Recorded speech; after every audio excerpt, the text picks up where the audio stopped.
The night was thick with shadows as I embarked on a solo drive down the desolate, winding roads of Blackwood County. The only source of light was the dim glow of my car's headlights, cutting through the inky darkness. I was on my way to visit an old friend who lived in a remote cabin deep within the woods. The journey, though familiar, always left a shiver down my spine. But tonight, it would prove to be far more than just an ordinary drive. The moonless night felt eerie, and the silence was deafening. My tires whispered against the road, and the sound of my own breath was unsettling in the isolation. The only company I had was the thick canopy of ancient trees, their branches reaching out like skeletal fingers, casting sinister silhouettes on the road. My friend, Sam, had always been a recluse, drawn to the solitude of the woods. As I continued to navigate the winding roads, I couldn't help but wonder what had compelled him to choose such an isolated life. We had lost touch over the years, and my curiosity got the best of me.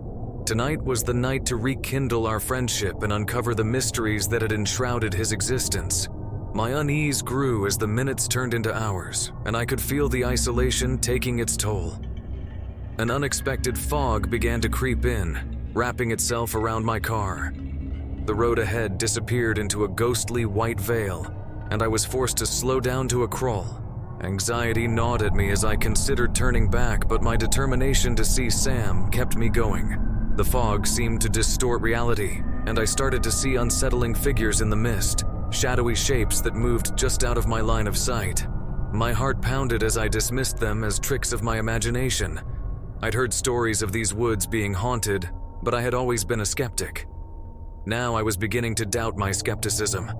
I continued driving, my grip on the steering wheel growing tighter.